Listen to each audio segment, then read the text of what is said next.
Hello everyone, hope you're doing well. Today in War Thunder it's time to talk about Operation S.U.M.M.E.R. Now, Operation S.U.M.M.E.R was obviously last year. It gave us the IS-7 and also the ability to be able to grind out the T-34E. It was an event which definitely had mixed feelings at the time, but at least for me, my opinion on the event is that it was a good event. You know, I like the workshop ideas, I like the IS-7 itself, I thought it was a worthy thing to get. I also believe that the community aspect of the vehicle was good. It had good implementation with the market. It didn't seem very predatory. It was much easier to grind out than a lot of people were saying, and also it definitely tested a lot of new ways to actually play events, and on top of it, all you had to do was play the game to actually get the vehicles. And I'm hoping that this year we have a similar style event, which also would come along with a good old summer event, which is,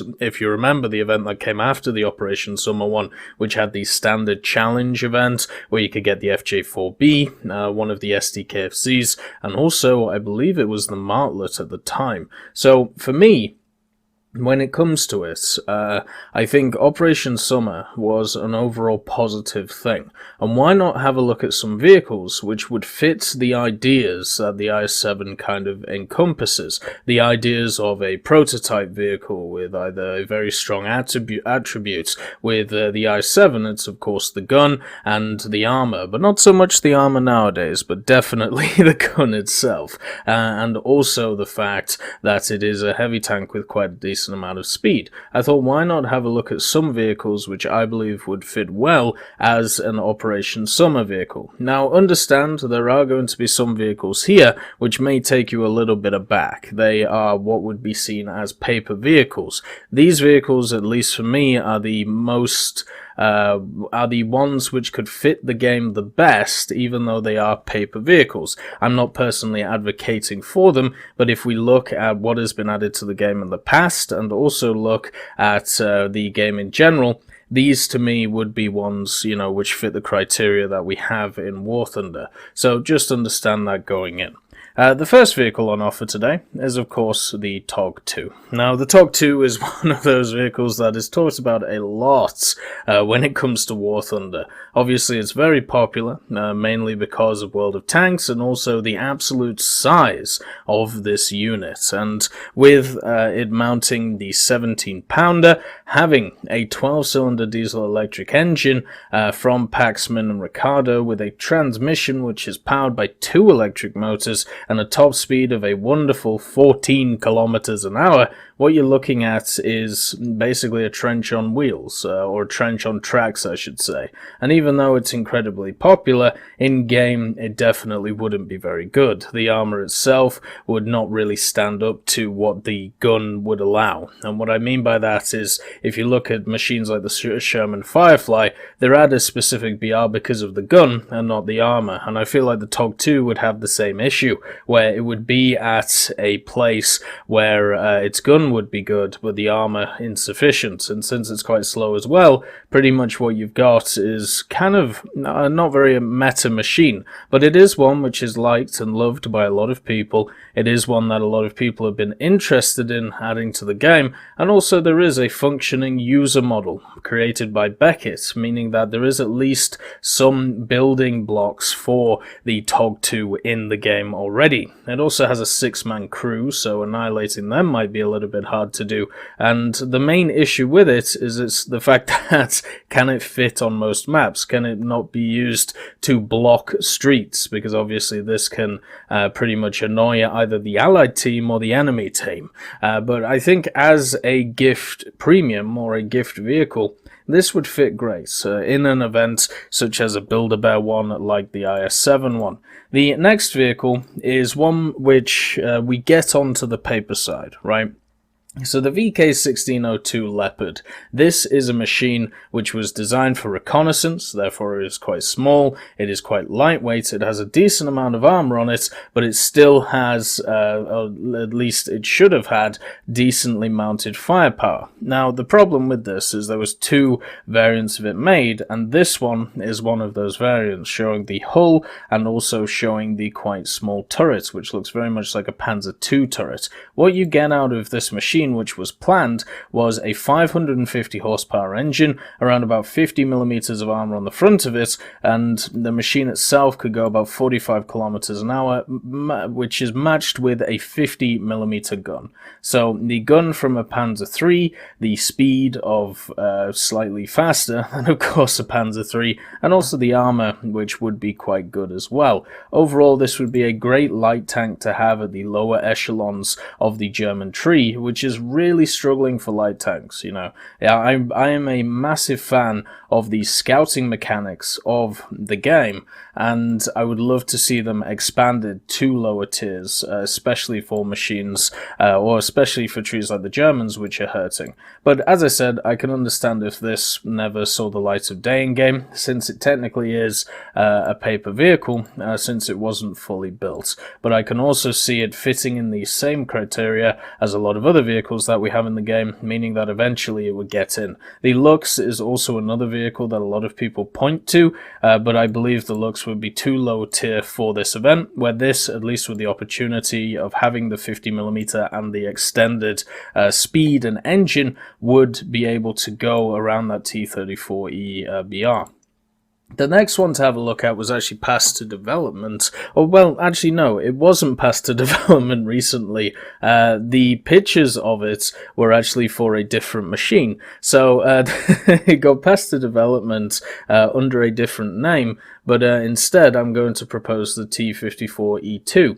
So, if you don't know what the T-54E2 is, it was a medium tank project, which was mounting a 105mm. It was supposed to be the next iteration of the medium tanks, that we saw out of America. Now, obviously, we had the M48 series, then the M60 series, meaning that machines like this kind of went out of favor for those machines. But we do have a T-54 American machine in game. It's the T-54E1. The difference is that this machine with the 105 has a auto-loading system in it, and obviously the oscillating turrets, which is a wonderful bit of machinery. But the T-54E2 is much more conventional. It has a manual loader in the turret, and therefore doesn't have the auto-loading capabilities. So since we have a premium similar to it, since we already have machines in the tech tree which are similar to it as well, I don't see why we wouldn't, add this thing into the game. The next vehicle is the Harry Hopkins. Now, the Harry Hopkins, I hope, eventually comes to the British tech tree, but I understand why it might not, because of the fact that the tech track already exists. If you don't know what the Harry Hopkins is, it's also known as the Light Tank Mark 8. This is technically the upgrade to the tech track, giving it a little bit more armor, with about 38mm on the front and 17 on the sides, or at least the frontal sides. It has access to the 2-pounder gun, which could also have the Little John adapter on it, same as every other 2-pounder that ever existed. And the main thing is that it had the 149 horsepower engine, which meant that it could nearly go 50 kilometers an hour as a max speed. So since we have the tech track in the tree already, why not have this as either a premium or have it as one of these special little gift vehicles, which would take the place of something like a T-34E. And I'd be fine with this thing having rank 2 status, meaning that you could use it as a scout. And as I've said before, I personally advocate for the ideas of giving rank 1 vehicles scouting, so this could definitely be one of them alongside the TED track, which would be given that opportunity. The other one is a variation of the Harry Hopkins. If you take off the turret of the Harry Hopkins and shave it down a little bit, what you get is the Electo. Now, the Electo SPG is a platform which is designed for either anti-infantry or anti-personnel, I suppose is the same thing, or anti-building. This machine was designed as a quick-fire method to mount a large gun on quite a small chassis. When the Tetrarch and also the Harry Hopkins ideas kind of went out of fashion, just because their main priorities were just, or their main directives were just not fulfilled by the vehicles themselves, they tried to find different ways of making the vehicles useful. Now, one of them was, of course, the Electo. They made a few versions of it, mainly prototypes, but there are a decent amount which were built. You've got the Mark I version, which had a 90mm on it. You have a Mark II, which had the 6-pounder. You had a Mark III with a 25-pounder, and then, of course, the Mark IV with the 32-pounder.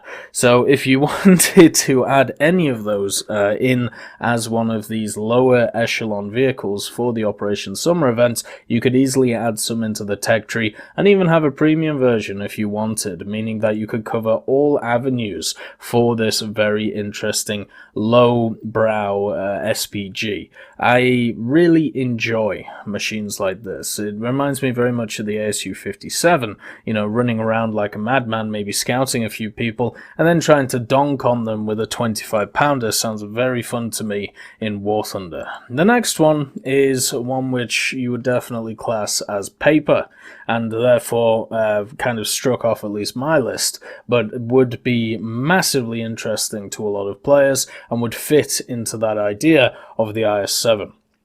Now, if you don't know what you're looking at here, this is the FV-215B. A lot of people know it as the Death Star from World of Tanks, and what you are finding is what I class as the Super Conqueror. Basically, you take a Conqueror chassis, you build a very well-armored turret on it, about 250 to 300mm, and you add the FV-4005's gun, the 183mm. So you take the Barnes gun, you make the turret smaller and more heavily armored, and you put it on a Conqueror chassis. That, to me, sounds like a wonderful recipe for either disaster or illumination. And I can definitely see this in the future either being some form of premium vehicle or some form of gift vehicle, even though it is technically paper. What you're looking at here is the wooden mock-up that was made of the machine, meaning that obviously it didn't exist in a fully prototype form. They didn't believe that they required it at the time. I'm not exactly sure the reason why, but I'm sure we can make some guesses based on the fact of the 4005 and why it was never fully produced. So for me, I really like the idea of the 215. I wish it was built. I really do, but unfortunately it wasn't. The next vehicle is the MBT-80. Now, this might be a little bit too high tier, but then again, we literally just got the McCurver. So the MBT-80 is seen as the prototype for the Challenger. You can see, at least in this picture, that the chassis is incredibly similar to the Challenger. Also, this is a picture of the MBT-80 when it doesn't have the additional armor on the turret. You can see that it's very flat on the front, and it just seems a little bit odd. Well, that's because it's naked. It would actually have plates here. It was seen as a testbed for mainly Chobham armor, which is the one which is present on machines such as the Challenger that we have in game, and because of that, I feel like it would fit pretty well in War Thunder. There isn't a lot of pre-existing ideas that we don't have from this tank in War Thunder, the only thing obviously being the model. So a thing that is really cool about it, though, is the fact that this had a Condor 12-cylinder diesel 1500 horsepower engine, so it should be able to motor around a little bit. It also had a 120mm rifle gun. I believe it was the same as the gun on the Chieftain or the Challenger. It was very close to it no matter what, and the fact is this would be a great rank 5/6 premium, which would be slightly worse than the Challenger, meaning that if you wanted to fill that McCarver spot or the I-7 spot for the British, this is the machine to go for. There isn't really anything else. A lot of people have talked about the Vickers machines. I would much rather the Vickers machines were put in the tech tree instead of being premiums. This, I think, would fit much better as a premium than in the tech tree because it offers a very similar playstyle to what you find out of the Challengers and the Chieftain, or the Chieftains. So therefore, why not have that as a premium where you can give a lot more variety to the standard tech tree players? So yeah, this may be a little bit high on the echelons, as I said, but I still think it will be cool. The next vehicle, as you can see, is the T-37. Now, what is the T-37? There was a project after World War II to modernize the Chaffee. The M24 Chaffee was used throughout the war as the de facto light tank that the Americans used, either for reconnaissance or support of infantry members.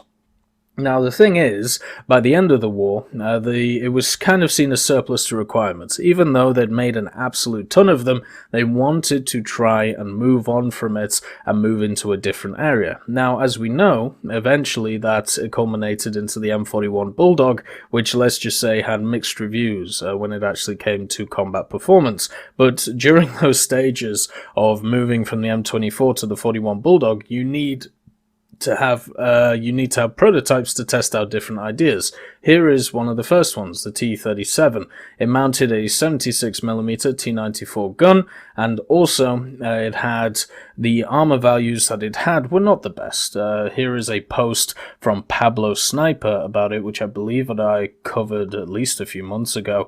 You can see that the armor on the upper front plate is only 25mm, with the lower being 32, so the effective thickness being around about 50mm on the upper glacis, and the turret itself being around 55mm effective thickness. So we're not talking about a vehicle which has a crazy amount of armor, but it is a light tank after all. It's supposed to be speedy, it's supposed to run around, and it was able to do that. Now, the evolution of the T-37 was the T-41 that you see here, and the T-41 was eventually, after trials that you can see right here at Aberdeen, was eventually christened the M41 after some minor changes. So for me, we already have the M41 in the tech tree. If you want to do a standard premium, you add in the T-41 as the premium, and then for an Operation S.U.M.M.E.R event, you throw in the T-37, which is a little bit different from the rest, since, you know, it has the 76mm T-94, and also the fact that it does at least have a slightly different design, where the T-41 is very much similar to the Bulldog itself. And yeah, I think that's basically how you do that things. I would love to see both of these vehicles in game, and I'm sure eventually they will both be in game. The next one is, of course, one which a lot of people have asked for over the years, which is the Sturm Tiger. Now, one of the things that has always put me off the Sturm Tiger is its ability to actually be combat effective. I still don't think the Sturm Tiger in War Thunder would be very combat effective, but if we're just looking at a vehicle that people have asked for a long time and are also incredibly interested in and would strive to grind for, the Sturm Tiger is definitely one of those collector items that would be great to see. If you don't know what this is a Tiger chassis which mounts a 380mm rocket launcher on it, which has 150mm of frontal armor. It can also go around 40 kilometers an hour, surprisingly, with the Maybach engine, which is 690 horsepower.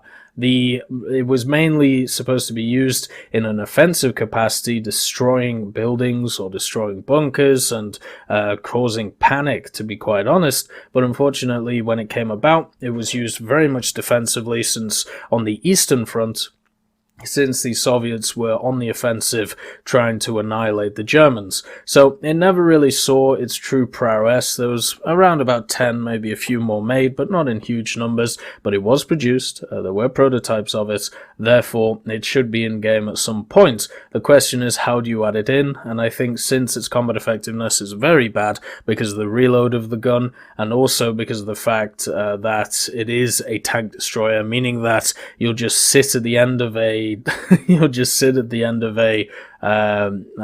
a road, wait for somebody to come around and smash them in the face. Yeah, you'll kill them, but then the next person will kill you. See it as the Avery, but a lot less efficient because of the fact it doesn't have a turret and the fact that it's a rocket instead of a Hess shell.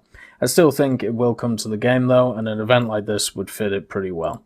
The armor values, as you can see, it's 150 at 47 degrees, 70 here at 80 degrees, so that's going to be pretty good. But on the sides, the problem with the sides, as you can see, you got 82mm and 82mm, so you could easily go through that. 40mm on the top and 28 here. So it is quite hard to pen, if we're quite honest, even with aircraft. But there are still areas which are, quite easy to pen. So most things we'll be able to take it out. The next one is a full on-paper design. Now, as I said, there are some here that I personally disagree with, but I think at least fit the game the best. The Panzer 7 Low, or the Lion as it's known. Now, this was a project designed in 1941, which was eventually cancelled after the Tiger II program was accepted, and this was going to be the evolution of what was known as the Tiger I.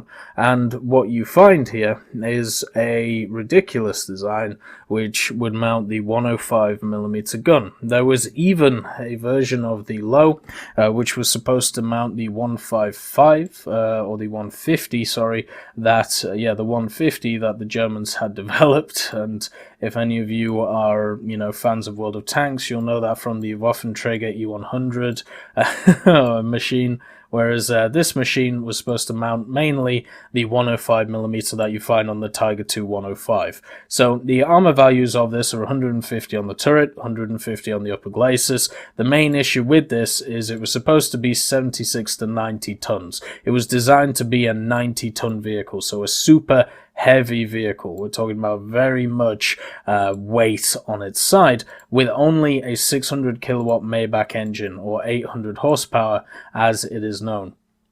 Therefore, this machine would have very much struggled to move around, and because of that, it was replaced, as I said, by the Tiger II idea, and then eventually the Mouse, which took over the super heavy tank role instead of the Low.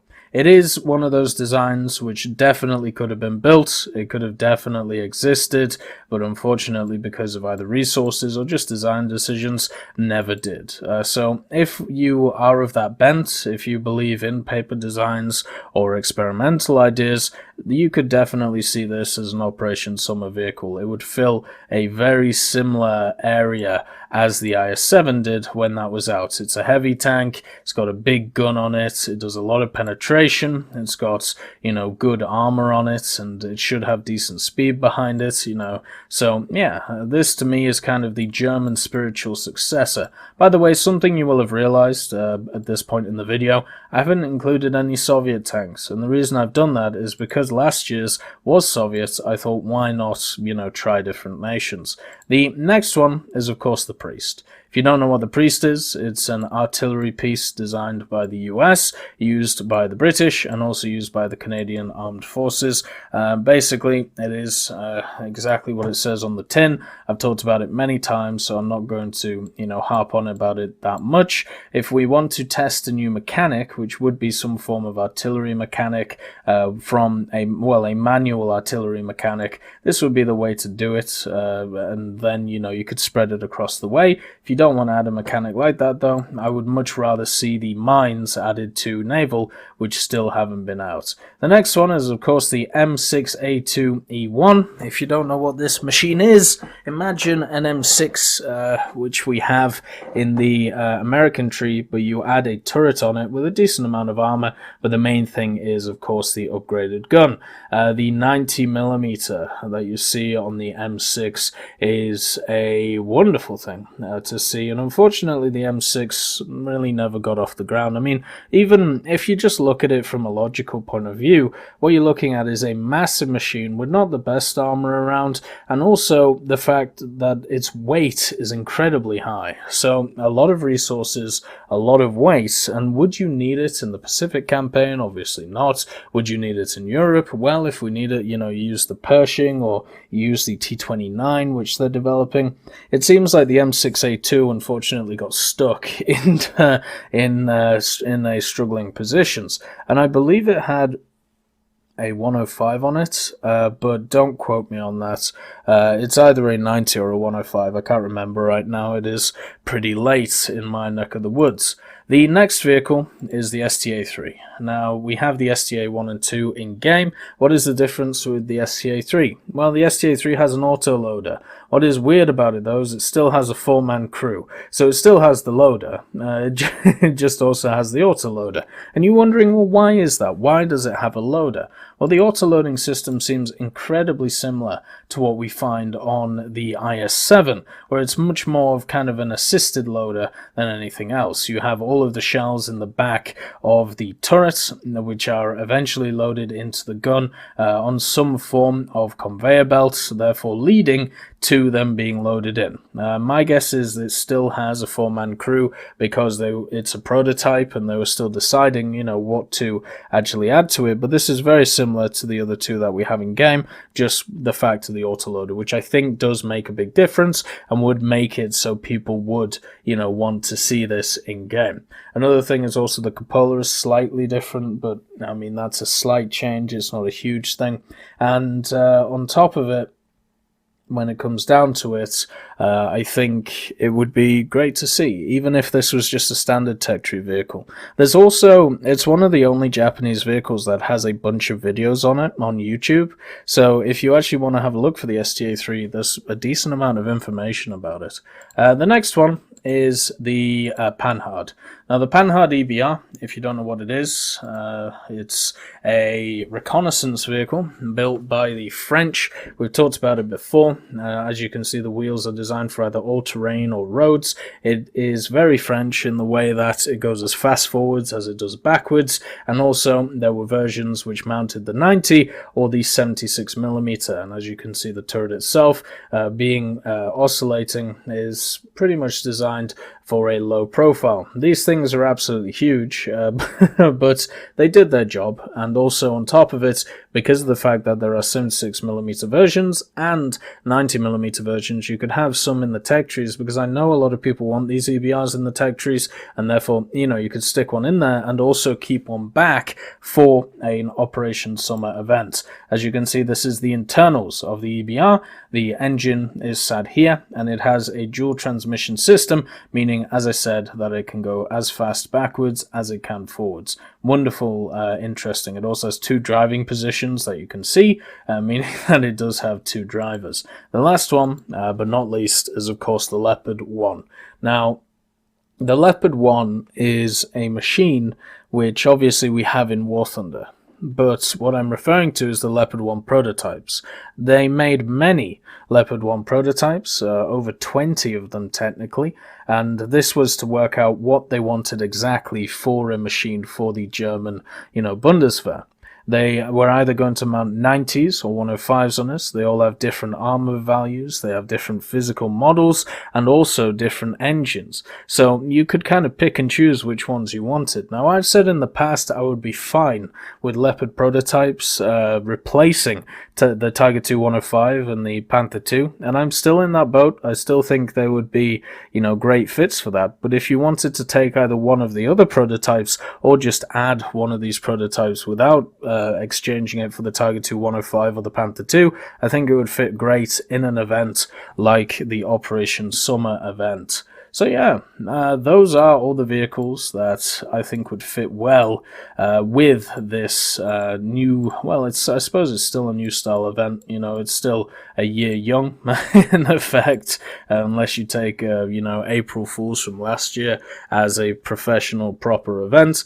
And I think there are a lot of options if you want to follow the same model that we saw from Operation S.U.M.M.E.R of 2018. Anyway, I hope you all have a wonderful day, and I'll see you next time. I'd just like to thank B. Young, Blackie, Daniel Stanton, Dyslexic Child, Martinez, Matati, Moxie, Nito, Nick Graham, Alobralo, and Super Cacti for supporting me on Patreon.